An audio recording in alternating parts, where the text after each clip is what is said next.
Каналға қош келдіңіздер. Лайк басып, пікір білдіруді ұмытпаңыздар. Адам ізденіске түскен кезде, рухани жолға қадам басқанда, жоғарғы өлшемдерді өзі де көргісі келеді, сезінгісі келеді. Басқадан естігеннен гөрі әр адам қасиет арқылы өз көзімен көріп, өз жүрегімен сезінгісі келеді. Сол кезде рух тылсымды көрсете бастайды. Өйткені адам рухпен бірігеді. Көп адам рухын сырттан, даладан, өзгеден іздеп жүреді. Ал негізінде рух деген сіздің өз ішкі күйіңіз, сіздің өз ішкі күшіңіз. Ол әрқашан сіздің ішіңізде. Рухпен бірігу дегеніміз өз күшіңізді іштен сезіну. Рух сізбен біріккенде ақпаратты ой арқылы береді. Ал ой арқылы біз бүкіл сұрағыңыздың жауабын аласыз. Сондықтан рухыңызбен сөйлескіңіз келсе, өз ішіңізді тыңдаңыз. 22 желтоқсан күні ғаламда ұлы той, жарықтың салтанаты, ескі мен жаңаның тоғысқан қасиетті сәті. Ғарыш тербеліп, уақыт тынысын ішіне тартып тұр. Жаңа дәуірдің табалдырығын аттар алдында рухтар оянып, жүрек қақпаларын ашуда. Бұл жаңаның келгенін тойлау. Бұл ұмытылған жарықтың қайта жандану сәті.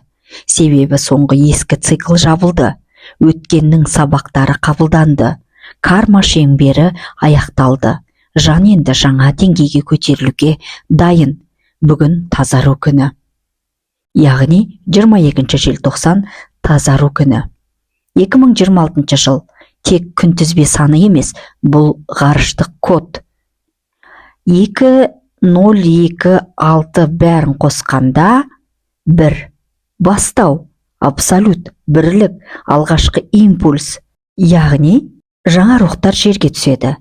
Адам кейпінде. Жаңа тағдыр жазылады. Жаңа жолдар ашылады. Адам өз болмысының авторына айналады. Бұл жылы рух ақыл арқылы емес, жүрек арқылы қабылдайды. Себебі жүрек ғаламның порталы. Жүрек жарықтың тілі. Жаңа алапат энергия келуде. Ол ескіні бұзу үшін емес, шындықты еске салу үшін.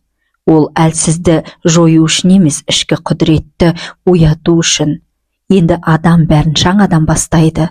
Ойды тазалықпен, сөзді ниетпен, істі сана сезіммен. Бұл таңдалғандардың уақыты емес, бұл оянғандардың дәуірі.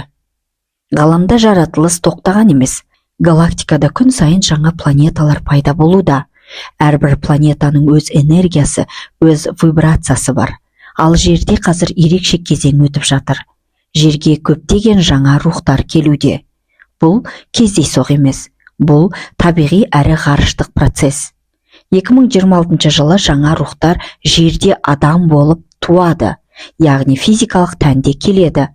Олар жерге ғарыштан жаңа энергия алып келу үшін келеді.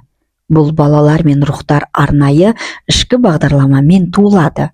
Бұл код ойда емес, клеткаларында сақталады. Жаңа рухтар, бұлар жас сәби күйінде туылады. Олардың басты қасиеті жақсы көру, қабылдау, жүректі ашу.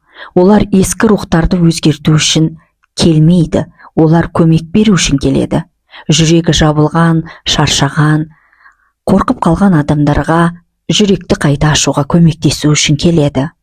Бұл жаңа рухтар көп сөйлемеуі мүмкін, бірақ олардың жанында тыныштық сезіледі. Себебі олар сөзбен емес, өз энергиясымен, өз вибрациясымен әсер етеді. Олардың миссиясы адамдарға мейірімді еске салу, махаббаттың бар екенін көрсету, жердің энергиясын жұмсақ түрде жаңарту. Бұл біреуді басқару уақыт емес, бұл жақсы көруді қайта үйрену уақыты. Жер дайын, ғалам қолдап тұр. Ал адамзат жаңа кезеңге жаймен қадам басып келеді. 2026 жыл ғаламда ұстаз рухтар жылы. Бұл жылы көп адам ғаламмен тікелей байланыста жұмыс жасай бастайды. Яғни бұл сіздің жылыңыз. Әркім өз миссиясын әртүрлі жолмен бастайды, бірақ бір ортақ нәрсе бар. Ешкім миссиясын кейінге қалдырмайды. Бұл жылы адамдар нақты жолмен әрекет етеді. Тек ойланбай, іс жүзінде жұмыс жасайды. Осы уақытқа дейін үйренгендеріңізді, оқығандарыңызды, түсінгендеріңізді практикада қолданасыздар. Көп адам санасын ашуға, жанын емдеуге, ішкі тыныштық табуға көмектеседі. Бұл жұмыс тек сізбен емес, ғаламдық энергиямен жүзеге асады. 2026 жылы жерде рухани бағыттағы адамдар көбейеді. Ғарыштық және рухани мектептер ашылады. Адамдар өзін және өмірін тереңірек түсіне бастайды. Бұл біреуден жоғары болу жылы емес, бұл қызмет ету жылы. Адамға, жерге, ғаламға. Ғаламдық жолдар ашық, жаратқан қолдап тұр, көмек бар. Яғни рухыңыздан көмек бар. Сізден енді тек әрекет керек. Қазіргі адамның қасиеті бұрынғыдан өзгеше. 10-20 жыл бұрын ғана емес, тіпті 3-5 жыл бұрынғы қасиеттен айырмашылығы бар. Қазір адам тек жеке тұлға емес, өткізгіш құрал бола бастады. Яғни ол арқылы энергия, ой, ақпарат өтеді. Рухтық қасиеті толық ашылған адамнан жанында тұрсаң да, жазсаң да, тіпті фотосын қарасаң да, санаңызда өзгеріс басталады. Себебі мұндай адамдардың энергиясы өте күшті болады. Олар айналасына әсер етеді. Ондай адамға жақындағанда тәнде жеңілдік сезіледі. Жан тынышталады. Ұзақ уақыт мазалаған жағдайлар біртіндеп шешіле бастайды. Әр адамда екі түрлі қасиет бар. Табиғи және рухтық қасиет. Табиғи адами қасиет: қолдау көрсету, емдей алу, сөзбен, көңілмен жеңілдету. Ал рухтық қасиет: өткенге, қазіргі сәтке, болашаққа әсер ете алу қасиеті. Бұл жарата алу, ниет пен ой арқылы өзгеріс жасау қасиеті. Қазір көп адамда дәл осы рухтық қасиет ашылып жатыр. Ой арқылы бағыттау, ой арқылы іске асыру. Сондықтан қазір ойдың тазалығы, ниеттің дұрыстығы өте маңызды. Адам ойы мен сөзі арқылы мына әлемдегі өзгерістерді жаратып жатыр. Адам өзгерді, саңа кеңейіп жатыр. Ал жауапкершілік те соған сай артып келеді. Ғаламдық жиналыста ұзақ уақыттан бері талқыланып келе жатқан мәселе желтоқсан оқиғасы. Қазір жоғарғы деңгейде рухтық жұмыс жүріп жатыр. Бұл жұмыс желтоқсан оқиғасының байланысы. Оқиға кезінде қарсы әсер еткендер, әділетсіздікке жол бергендер, тіпті біле тұра үндемей қалғандар да болды. Олардың арасында әртүрлі деңгейдегі жауапты адамдар да бар еді. Қазір бұл жағдайларға қатысты кармалық өтеу кезеңі басталып жатыр. Бұл жазалау емес, жауапкершілікті еске салу процесі. Мақсаты шындықты жасыру емес, өткенді қорғау үшін емес, қасиетті, ақиқатты ашу үшін. Бұл рухтардың жоспары деп қабылданады. Жасырын қалған нәрселердің уақыт өте бере шығуы. 2026-2027 жылдар оқиға толық ашылады дейді ғалам. Биыл байқасаңыздар ақиқат шеті шығып жатыр. Бұл ғаламдық процесс кек үшін емес, тазалық пен әділет үшін жүреді. Өткеннің сабағы болашақта қайталанбас үшін. Бұл ғаламдық ұлы жоспар деп аталады. Себебі біздің елімізде ұлттық тағдырына ғана емес, басқа елдердің де тағдырына ой арқылы әсер ете алатын биік рухтар бар.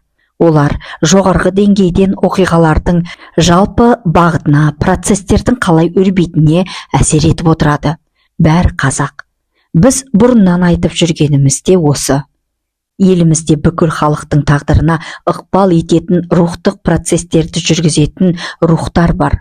Бұл жағдайлар кездейсоқтық емес, және бір сәтте пайда болған нәрсе де емес. Барлығы жаратқанның осы кезеңге арнап дайындаған ұлы жоспарына сәйкес жүзеге асып жатыр деп қабылданады. Уақыт келгенде әр нәрсе өз орнын табады. Ал өзгерістер жоғарыдан бақылаумен біртіндеп жүзеге асады. Қазір ұстаз рухтар әрқайсысы жеке дара өздерінің ғаламдық ілім, терапияларын бастады. 2026 жыл жаңа ілім жылы. Қазір көп бала ауырып жүр, әсіресе балалардың өкпесі. Тыныс алу әлсіреп, жөтел, суық тию жиілеп кетті. Мұны көп адам жай ғана ауа райынан деп ойлайды. Вирус деп жатыр. Бірақ бұл кезде ғалам мен жерде үлкен өзгерістер болып жатыр. Жердің энергиясы жаңарып жатыр. Адамның денесі мен санасы осы жаңа энергияға бірден үйреніп кете алмайды. Сондықтан балалардың денесі алдымен әсерді сезеді. Себебі балалар таза, сезімтал келеді. Олардың ағзасы өзгеріске тез жауап береді. 2025 жылдың аяқталуына аз ғана уақыт қалды. Осы жылға дейін адамның денесінің шамамен 50% жаңа энергияға үйренді. Ал қалған 50% 2026 жылдан 2030 жылға дейін біртіндеп бейімделеді. Жоғарғы әлем адамды асықтырмайды. Адамның тәні мен ойы жаңа жағдайға баяу үйрену керек. Сол себепті кей кезде әлсіздік, шаршау, ауру сияқты белгілер көрінуі мүмкін. Бұл өзгеріс адамға ғана емес, бүкіл табиғатқа әсер етуде. Қорқатын ештеңе жоқ. Бұл жойылу емес, жаңару кезеңі. Уақыт өте келе адам да табиғат та жаңа энергиямен сөйлесіп, өмір өз арнасын табады. Барлығы өзгереді. Қазір адамның тәні толық дем алып жатқан жоқ. Ұйықтағандай жатамыз. Бірақ дене шын мәнінде тынығып үлгермейді. Сондықтан таңертең шаршаңқы болып оянамыз. Дене әлсіз болып сезіледі. Бұл жағдай қазір ғаламда жүріп жатқан үлкен өзгерістермен тікелей байланысты. Ғарышқа белсенді жұмыстар жүріп жатыр. Сол себепті адамның тәні мен санасы да үнемі қозғалыста болады. Ұйқы кезінде де ішкі жұмыс тоқтамайды. Сол үшін қазір адамдар түс жиі көреді. Бұл жай түс емес.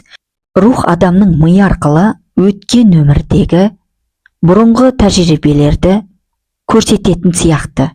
Қайта көрсетіп, адамды дамыту процесін жүргізіп жатыр. Бұл ішкі тазалану мен өсу кезеңі, яғни адам ұйықтап жатса да, оның ішкі дүниесінде нақты жұмыс жүріп жатады. Сол себепті қазір көп адам өзін бұрынғыдан өзгеше сезінеді. Назарларыңызға рахмет. Егер сізді осы тақырыптар қатты толғандырып, түсініп жүрген болсаңыздар, хабарласуға болады.